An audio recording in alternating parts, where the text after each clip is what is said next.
we all like good things. As a matter of fact, I'm not sure there's anyone on earth who likes bad things. I mean, all they want every time is trouble for themselves. They only want pain. They only want sorrow. They only want sadness. They want no gain. They want no profit.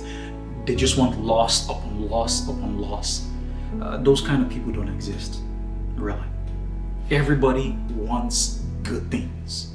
Everyone wants good things.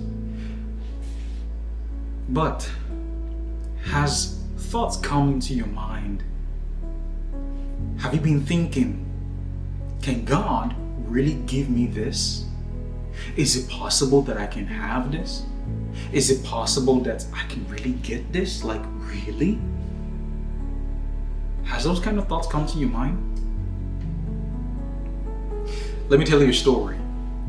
When I was younger, I used to think that God wanted me to be poor because being poor makes you to be humble, and humility is very good. I mean, yes, don't get me wrong, humility is good, but it's not being poor that makes you humble. No. A real humble man is a man who is rich but still is not proud. But I used to think when I was younger that, oh, God doesn't want to give you so much, and God should not give you so much because, well, then you become proud, you become boastful, and that's just not good. So God only wants to give you, small things. And even now, sometimes thoughts cross my mind saying, oh, God wants to give you a job as a janitor, or God wants to give you a job as just some cleaner down the place, whose job is insignificant, not basically having a good job for which you can use to really take care of your family, but just a job that pays the bill, just for the immediate bills.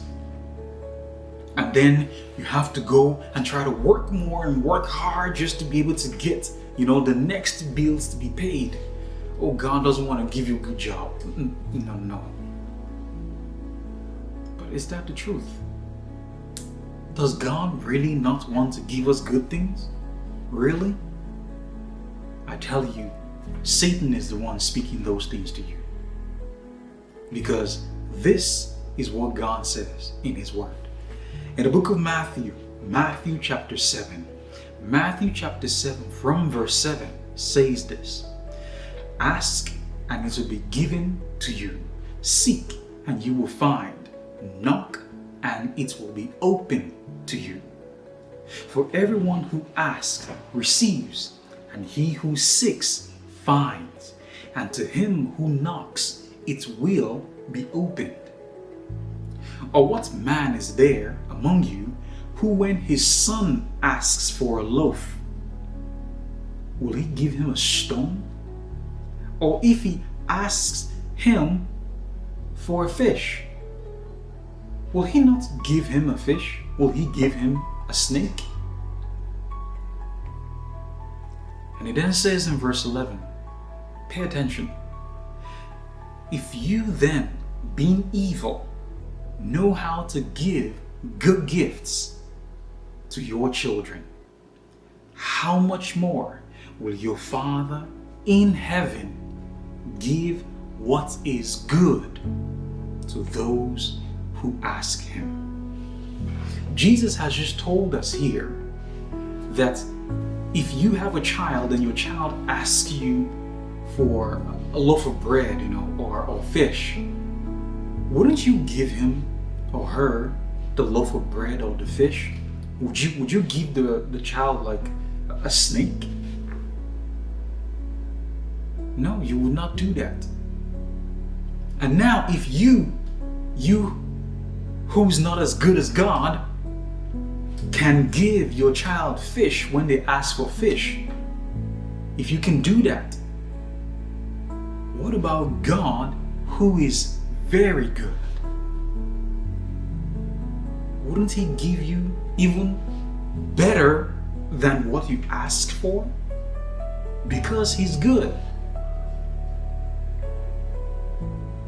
Today, stop listening to that voice in your mind that tells you God wants you broke, God wants you poor, God doesn't want to give you a big job because, He wants you to be humble. No, that's a lie. Stop believing that. God wants to give you a very good job. But guess what? He wants you prepared for the job. Yes, indeed. He wants you prepared. But He wants to give you that big job.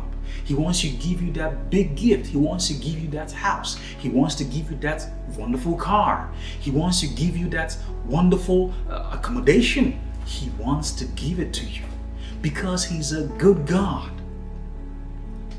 Your father, your mother will not want to give you a snake when you go and ask them, Daddy, please, can I have a fish? They will not do that. So, what about God? Today, no longer, no more believe that God wants to give you small gifts, just things that you can barely live on. No. If the minimum pay in your country, if the minimum pay is, I don't know, maybe $15, just an example. If the minimum pay is $15, God does not want to give you $15 job. He wants to give you more. So don't think, oh, God wants to give me, what is good for me is a $15 an hour job, and that's because He wants to make me humble. No. Let me tell you something. Being poor will not make you humble. It will only just make you ashamed. Trust me, that's what it will do. The real test for humility is not when you're poor. It's when you're rich. It's when you have, Stripe account. Your Stripe account is notifying you. Bing, bing, bing, bing, bing. Payment of $200. Payment of $400. Payment of $790. Almost every hour, it's going like clockwork. And your bank account is so big. That is the true test of humility. It's not when you're poor. So, make a decision to no longer believe the lies of the enemy that come into your mind.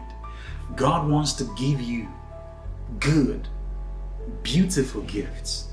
The question is, are you going to receive it when He brings it? Are you going to believe that He can bring this to you? This is a challenge to your belief in God, because He's ready to give it. He's ready to bring that good gift. He's ready to help you have a house of your own. He's ready. But when He brings it, will you be believing to receive it? He will not give you snake when you ask for fish. He is good. He's better than your father. He's better than your mother. He will give you even beyond what you ask for. So today, it's time to ask. It's time to really believe. It's time to stop thinking that God wants to give you small. Ask, and it will be given to you. Now, it's time for you to receive. God bless you. If you struggle with believing God, if you struggle with wrapping your head around this and believing that God wants to bless you, put a comment down below and we'll pray for you. We'll pray that God opens your heart to believe how good of a Father He is. We'll pray for you. We'll pray for you. God bless you.